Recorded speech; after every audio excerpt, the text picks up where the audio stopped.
তো সবাইকে একটা কথা খুলে বলে যাচ্ছি, যেখানে কৃষ্ণ ভজন নাই,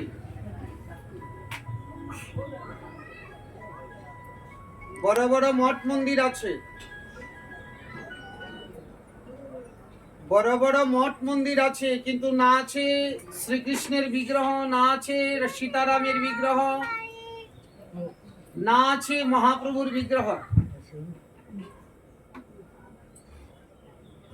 বুঝতে হবে রাস্তাটা ঠিক নয়। কৃষ্ণ ভজন যেখানে নাই সেই রাস্তাটা গলত রাস্তা। তাই আপনাদেরকে বলবো, যারা না জেনে না বুঝে কৃষ্ণ ভজন বাদ দিয়ে অন্য মত পথে ঢুকছেন, আপনারা এইসব মত পথ ত্যাগ করুন, কৃষ্ণ ভজনের রাস্তায় আসুন। যদি বলেন বাবাজি আপনি এত বড় কথা বললেন, আমরা এক পথে আছি আর আপনি বলছেন এই পথ ত্যাগ করার কথা, বলে আমি বলার কে? হরিদাস পাল। শাস্ত্র বলছে, শ্রীমদ্ ভগবত গীতা বলছে সর্বধর্মান পরিত্যাজ্য। দেখুন ত্যাগ করার কথা বলা আছে কিনা।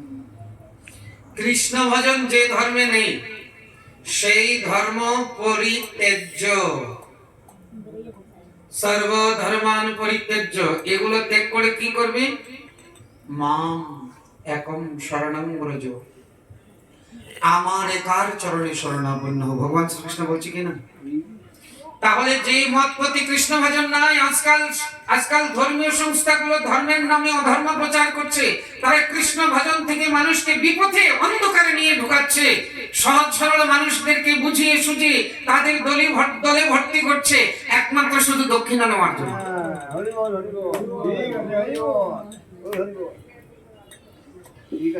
ওনারা বলবে তুলসীর মালা গলায় দিতে হবে না, একাদশীর উপবাস করতে হবে না, নিরামিষ খেতে হবে না, যা ইচ্ছা তাই করো, যা ইচ্ছা তাই খাও, খালি দক্ষিণাটা দিস আর গাড়ি ভরে ভরে সঙ্গে পাঠিয়ে দেবো। এগুলো ধর্মের নামে অধর্ম চলছে। এমনকি দীক্ষা দেওয়ার পর বলে কি, কৃষ্ণের ছবিটা আসন থেকে উঠিয়ে দাও। দুঃখের বিষয়। আচ্ছা, যারা বলে কৃষ্ণের ছবিটা আসন থেকে উঠিয়ে দাও, তারা কি গীতা সম্মত বলছে? তারা কি ভাগবত সম্মত বলছে? না ভাগবত গীতার অমান্য করছে? কি বাবা? তাহলে ভাগবত গীতাকে যারা অমান্য করছে তাদেরকে আপনারা হিন্দু বলে কেন স্বীকার করেন? ধর্মীয় সংস্থা তো দূরের কথা, ওরা তো আসলে হিন্দুই না। গীতা যে মানে না তাদেরকে হিন্দু বলা যাবে? কিন্তু অনেক মুসলমানও গীতা মানে। এই যে আমাদের প্রাক্তন রাষ্ট্রপতি ছিলেন ডক্টর আব্দুল কালাম, উনি গীতা এত পড়া করেছেন, গীতার প্রত্যেকটি শ্লোক তার কণ্ঠস্থ।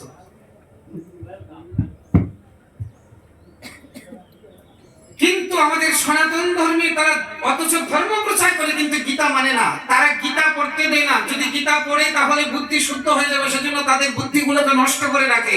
তাদেরকে গীতা দেয় না, তাদের মন মতো গ্রন্থ, তাদের নিজের লিখিত গ্রন্থ পড়ায়, আর পড়াতে পড়াতে ওদের যেমন মাথা খারাপ আর মানুষেরও মাথা খারাপ করে। আমরা এসেছি চিকিৎসা নিয়ে। আমাদের কীর্তন এই যে কৃষ্ণ ভজন থেকে যাদের এদিক ওদিক নিয়ে যাচ্ছে, তাদের মাথা খারাপ হয়েছে, আমরা এসেছি তার ভ্যাকসিন নিয়ে। আমাদের কীর্তন হয়েছে মাথা খারাপদের জন্য ভ্যাকসিন। যদি আমাদের কীর্তন শুনুন, মনে করবেন যে ভ্যাকসিন ঢুকে গেছে। আমাদের ভ্যাকসিন এখানে দেওয়া হয় না, আমাদের ভ্যাকসিন এখানে কান দিয়ে। তাই যারা যারা কৃষ্ণ ভজনের পথ থেকে আপনারা বিতাড়িত হয়েছেন, তাদেরকে অতি শীঘ্র করজোরে নিবেদন করে বলছি, আপনারা তাড়াতাড়ি কৃষ্ণ ভজনের রাস্তায় আসুন, না হলে মানব জীবনটা বৃথা চলে যাবে। শাস্ত্র বলছে, যা ভাগবতী বলছে, কৃষ্ণ ভজন ত্যাগ করে যারা অন্যান্য মত পথ গ্রহণ করছে, তপস্যা করছে, অথচ তপস্যা করছে কিন্তু কৃষ্ণ ভজন করছে না, বলছে তারা গর্ভধারিণী মাকে ত্যাগ করে কোন চণ্ডালিনী পাপের শিব পূজা করছে। কৃষ্ণ ভজন ত্যাগ করে যারা অন্যান্য মত পথে চলছে, তারা একটা সোনার পাহাড় ফেলে দিয়ে কতগুলো ছাই নিয়ে ঘষাঘষি করছে।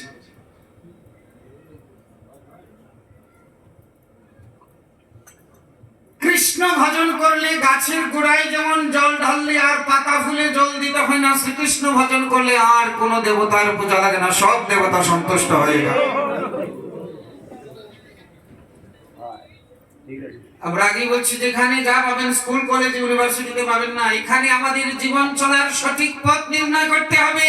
যারা কৃষ্ণ ভজনের রাস্তায় আসেন নাই, তাদের জীবনটা গলত রাস্তায় চলছে পাক্কা। কৃষ্ণ ভজনের রাস্তায় আসুন, হরিনামের রাস্তায় আসুন, হরিনাম আশ্রয় নিন। যেই নাম সেই কৃষ্ণ, ভজন নিষ্ঠা করি নামের সহিতে আছে আপনি শ্রী হরি। মানব জীবনটা অনেক ভাগ্যের ফলে পেয়েছি, মানব জীবনটা যেন কৃষ্ণ ভজন করে সফল করতে পারি, মানব জীবনটা যেন ধন্য করতে পারি, হরি নাম করে হরি ভজন করে আমাদের এই পথে আসতে হবে। যেখানে কৃষ্ণ ভজন আছেন, যেখানে যার কাছে কৃষ্ণ ভক্তি আছেন, সেই জাতীয় কোনো মহাত্মার চরণে আশ্রয় গ্রহণ করুন। শাস্ত্র আরো বলছে, যারা বেদে জানাই, গীতাতে জানাই, ভাগবতে জানাই, এই সব ধর্ম যারা গ্রহণ করেন আর যারা প্রচার করেন, এই যে ভালো করে শুনুন, এই কৃষ্ণ ভজন ছাড়া যত উপধর্ম যারা প্রচার করে আর যারা গ্রহণ করে, বলছে প্রচারক আর গ্রাহক আগামী 27 যুগ পর্যন্ত নরকে থাকবে। 27 যুগ পর্যন্ত তারা নরকগামী থাকবে। যে প্রচার করছে, 2 টাকা পাওয়ার জন্য যে প্রচার করছে, সেও নরকে যাবে, আর যারা গ্রহণ করছে তারাও নরকে যাবে। আমরা কীর্তন করা আসল উদ্দেশ্য নয়, কীর্তনের মাধ্যমে মানুষ যে অন্ধকারে ঘুরছে এগুলো জানানোর জন্য আসুন। কীর্তন অনেকদিন আগে ছেড়ে দিয়েছি, আপনারা এই পথে আসবেন, কেননা বেদের পথে, গীতার পথে, ভাগবতের পথে আসবেন। আমি যেটা বলছি সেটা আপনারা মানবেন না, আমি যেটা বলছি সেটা গীতার কথা আছে কিনা, ভাগবতের কথা আছে না, সেটা বিচার করুন। আর যারা বলছে শ্রীকৃষ্ণের ছবি আসন থেকে উঠিয়ে দেন, সেটা গীতা ভাগবতে আছে কিনা তারা বিরুদ্ধ করছে, একবার ভালো করে বিচার করুন। আপনাদেরকে তো বিচার শক্তি দিয়েছে ভগবান, বিচার করুন না কেন? এখানে যারা আছেন প্রত্যেকে এক অধ্যায় করে গীতা পড়ুন। কত কত আলমারির বই পড়ে তো আলমারি বুঝাই করেছেন, গীতা পড়েছেন কে কয়জন? গীতা পড়ুন, এক অধ্যায় করে প্রতিদিন গীতা পড়ুন, গ্যারান্টি দিয়ে যাচ্ছি 6 মাস যদি এক নাগাড়ে প্রতিদিন গীতা পড়ুন, তাহলে আপনার মন জীবন পাল্টে যাবে। যদি না পাল্টায়, তাহলে আপনাদের সামনে কথা দিয়ে যাচ্ছি, কোনদিন আর কীর্তন আসরে দাঁড়িয়ে এই লম্বা বক্তব্য দিব না।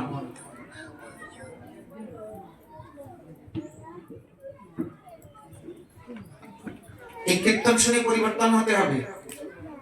পরিবর্তন বলতে যেগুলো ভগবানের, আপনারা ঘরেই থাকুন, ঘর ছাড়ার দরকার নাই। যেমন এখানে আমার শ্রদ্ধেয় সদানন্দ গোস্বামী মহারাজ, উনি গৃহের থেকেও উনি যে সদাচারী আছেন, দেখে বড় ভালো লাগলো। উনি নিরভিমানী, উনি যে গোস্বামী সন্তান, ওনার অভিমান নেই এবং প্রতিদিন ভোগ লাগাচ্ছে, প্রসাদ পাচ্ছে। যদিও গৃহস্থ, উনি পরম বৈষ্ণব, দেখে তো উচ্চ বংশের জন্ম, আবার তার মধ্যে বৈষ্ণবতা আছে, অভিমান শূন্য আছে, এটা সবার উপরে। অভিমানী ভক্তিহীন জগমাঝে সেই দিন, উচ্চকুলে জন্ম নিয়ে যদি সে অভিমান থাকে, সে সব থেকে নিকৃষ্ট। তাই উচ্চকুলে জন্ম নিয়ে যার অভিমান নাই, সে হয়েছে সর্বোৎকৃষ্ট। তাই এটা ওনার মধ্যে পেলাম। গৃহে থাকুন, গৃহ ছাড়ার দরকার নেই। আর গৃহে থেকেই গৌর গোবিন্দের ভজন করুন, যা রান্না করুন ভগবানের সেবায় লাগান, ভগবানকে নিবেদন করুন, প্রসাদ পান। হয়তো বলবেন আমরা যা খাই তা কি ভগবানকে দেওয়া যায়? তো ভগবানকে যা না দেওয়া যায় জীবন থেকে বাদ দিন। কি পশু পাখি ডেড বডি খেয়ে কি করছেন? এই পশু পাখি ডেড বডি খাওয়া ছাড়ুন। পশু পাখি ডেড বডি খেয়ে নিজের শরীরটা নাদুস নুদুস করার কি দরকার? শরীর নাদুস নুদুস হইলে কি ভগবানের সেবায় লাগে? তো শুয়োরের তো শরীর খুব নাদুস নুদুস, কিন্তু ভগবানের সেবায় লাগে কি? তাহলে পশু পাখি ডেড বডি খেয়ে এই শরীর নাদুস নুদুস করার কোনো দরকার নেই। কেন? নিরামিষ খেলে কি শরীর স্বাস্থ্য সুন্দর থাকে না?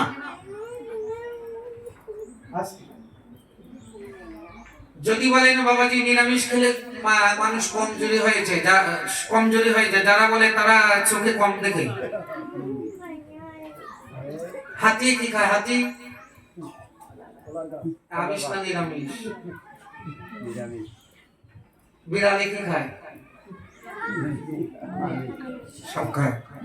বিড়ালের শক্তি বেশি না হাতির শক্তি বেশি? হাতির শক্তিটা কিসের শক্তি? আমিষের শক্তি? কিসের শক্তি? তো যারা বলে নিরামিষ খেলে কমজোরি হয়ে যায় তাদের চোখটা একটু পরিষ্কার করে দিলাম। বাঘে কি খায়? একেবারে শুদ্ধটা। গরুই কি খায়? গরু দিয়ে হাল চাষ করে গাড়ি টানাই, বাঘ দিয়ে হাল চাষ করা যায়? গাড়ি টানানো যায়? কেন যায় না? মাংস খায় তো। কিসের শক্তি বেশি? গাধায় কি খায়? গাধা ঘাস। তো গাধা সারাদিন ইট বালি পাথর বোঝা বয়, বাঘ দিয়ে টানাতে পারবেন? বাঘ দিয়ে পাথর বোঝাতে পারবেন? সিংহ দিয়ে পারবেন? কেন পারবেন না? মাংস খায় তো। আচ্ছা, এখন বাঘ যা খায় আমরাও যদি তাই খাই, তো বাঘের মতো আমাদের দাঁতগুলো? আমাদের দাঁত কি বাঘের মতো? বাঘের মতো না শিয়ালের মতো, না সিংহের মতো, না কুকুরের মতো? তাহলে বাঘ সিংহ যা খায় আমরা তা খাইতে যাচ্ছি কেন? এই দেখুন আমাদের দাঁতগুলো হরিণের সাথে মিলে, গরুর সাথে মিলে না? মিলে না? তা দিয়ে আমাদেরকে প্রমাণ করে দিচ্ছে যে গরু হরিণ এরা যেমন তৃণভোজী প্রাণী, তাই মানুষও শাকাহারী প্রাণী। এটা গৌর হরি বল। আর মাংসাশী জীবগুলোর দাঁত আলাদা আলাদা না? সিংহের দাঁত, শিয়ালের দাঁত, হায়েনের দাঁত, কুকুরের দাঁত আলাদা না? বিড়ালের দাঁত আলাদা না? তাদের দাঁতের সাথে আমাদের মিলে। তাহলে আমরা কেন বাঘ হইতে যাই? আমরা কেন সিংহ হতে যাই? এই ডেড বডি গুলো আস্তে আস্তে বাড়তি। আর খাওয়ার জন্য কত কিছু দিয়েছে আমাদের জন্য, কত প্রকার শাক, কত প্রকার সবজি। এগুলো রান্না করুন, ভগবানকে ভোগ লাগান, প্রসাদ পান, তাহলে আপনি গৃহে থেকে পরম বৈষ্ণব। কীর্তন শুনে যদি একজনও পরিবর্তন হয়, এই পর্যন্ত কীর্তন শুনে অনেকে পরিবর্তন হয়েছে। আমরা কীর্তন করি সেই জন্যই যে কীর্তন শুনে যদি দুই একজন পরিবর্তন হয়, এখানে শত শত মানুষের মধ্যে যদি একজনও পরিবর্তন হয়, আমি আমার রাধা মাধবের কাছে বলতে পারবো, হে প্রভু তোমার কর্ম আমি করেছি, একজন হলেও এই পথে এসেছে কথা শুনে। হ্যাঁ, অনেকে হচ্ছে, আশা করি আরো হবে। আর কীর্তন যদি শুনেন একদিন দুই দিন, আজকে না হয়, আচ্ছা এখানে যারা যারা শুনেছেন মনের কাটা একটু নড়ে নাই? বুকে হাত দিয়ে বলুন তো, মনের কাটা একটু নড়ে নাই? এইভাবে যদি শুনতে থাকেন একদিন ঠিক নড়ে যাবে। তখন আর এই গৃহ সংসার ভালো লাগবে না। আপনারও মনে হবে আমিও হরি নাম করব, আমিও হরি ভজন করব। মন দিয়ে শুনলেই হবে। তো আজকে এই শ্রী শ্রী রাধা মাধব জিউর আশ্রমে আমার শ্রদ্ধা